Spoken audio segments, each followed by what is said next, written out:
So it's been a minute and I'm sorry, but new setup, completely different room.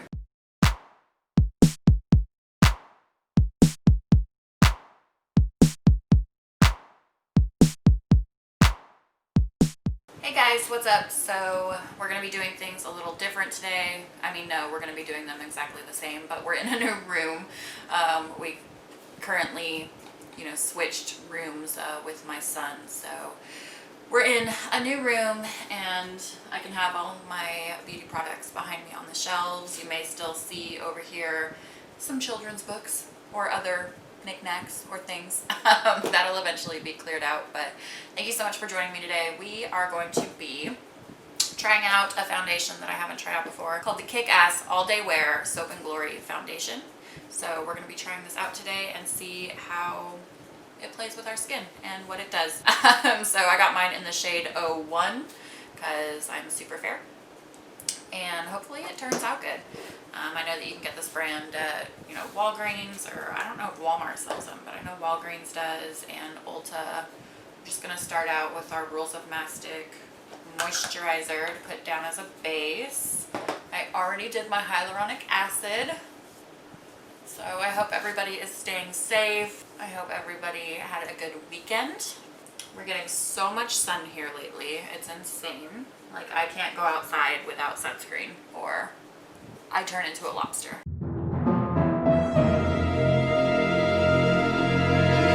Like an actual lobster. Yeah, so we're going to be trying out this foundation. So hyaluronic acid is on. Moisturizer is on. We're going to put on a primer. I'm going to use my Soap and Glory One Heck of a Blot primer just because I know that it works and that I like it. You guys just use, whatever your favorite primer is. But when I'm trying out a new foundation, I really like to use base products underneath it and over it that I know that I really like, and that way, if anything is amiss, I know it's the foundation and not the other products because I use them every day. And this is a dimethicone based primer, so if you have oily skin, or if you have oily skin, you might want to use like a water-based primer instead of like a dimethicone-based primer. But because I have super dry skin, I like the dimethicone. Just make sure that you cleanse your skin every day and wash all of that out of your pores. Alright, so primer is on. We are going to wet our beauty blender. And I'm just using some Pixie Rose Glow Mist. It's usually what I use to wet my beauty blender. Alright, so we're going to go in. It has a nice pump. It doesn't come in a box, it just comes in this little pump. Put a few on my hand there. And we will go in with this and see how it goes.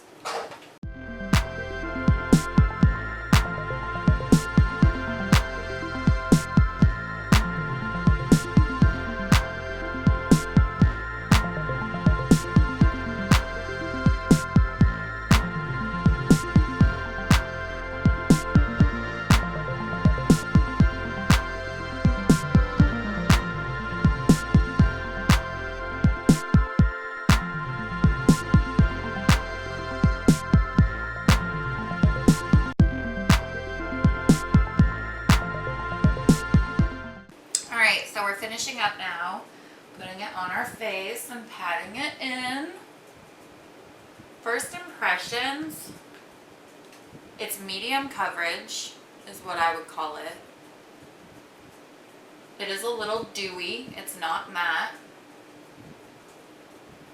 It does already, though, I can tell, it seems to be hugging the little fine lines under my eyes, and also attaching itself to the drier parts of my skin at the base of my nose. I can see it cracking already a little bit, just kind of gathering there, and again under the eyes. And then it seems to be accentuating the pores on my nose a little bit. Not so much through here, definitely on my nose. I don't know if it's accentuating my pores or if it's just attaching itself to my really dry skin, and that's what it looks like.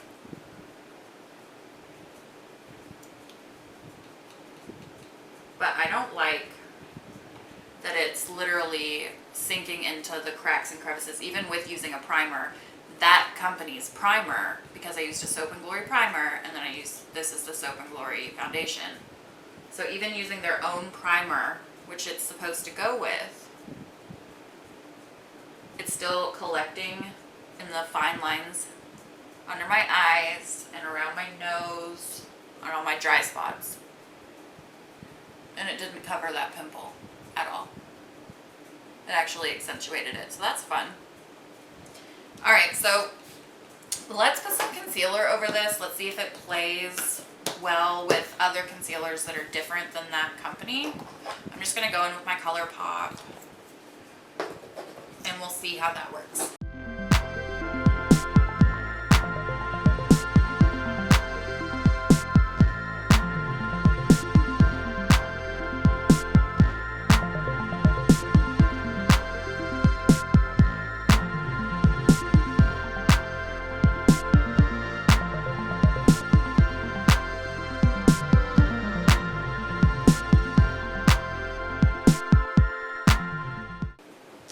Okay, so that worked pretty well with my ColourPop. It does look a little cakey still on my nose, but using the concealer over it, it looks a little better. And because my skin is so dry today, I'm actually not going to use a setting powder. I'll use a setting mist. So first thoughts, my skin is a little tacky with the foundation on it. I don't know if it just hasn't had time to dry yet, but it does feel a little tacky in the places where I didn't put my concealer. So I'm like not super down with that. I'm sure a setting powder would eliminate most of that though.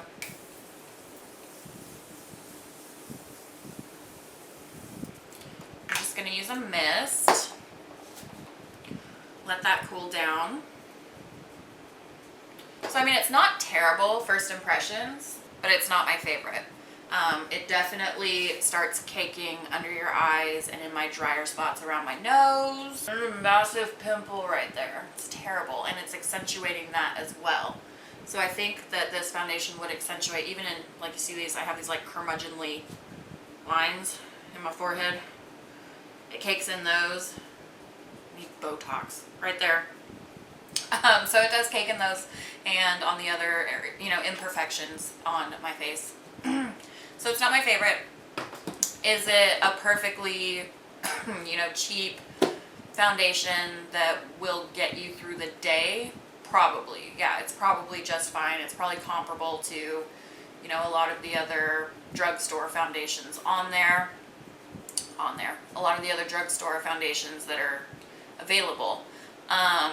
It's probably pretty comparable. It's not my favorite. I don't like it. It's not hydrating, even though it's kind of luminous, which is weird. It doesn't say luminous, but it doesn't say matte. So it does say sweat proof and 24-hour wear. Those are two of the claims on here. So I'm going to wear this throughout the day, and then I'll check in with you guys later.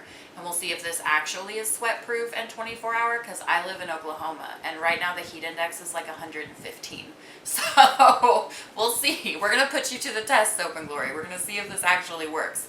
And I will check in with you guys later, and we'll see how it went. So I have been wearing this foundation that we tried out by Soap and Glory for a couple hours now. I am outside where it's really, really freaking hot.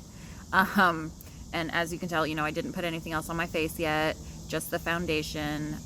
So it says that it's 24-hour wear and that it's sweat proof.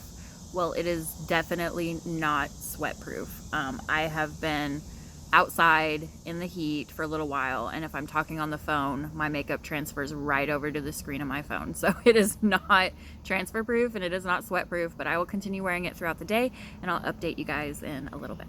Hey guys, so I have been wearing this foundation for about 8 hours now, and the claims that it stays on 24 hours and is sweat proof, I'm just gonna say those are not accurate.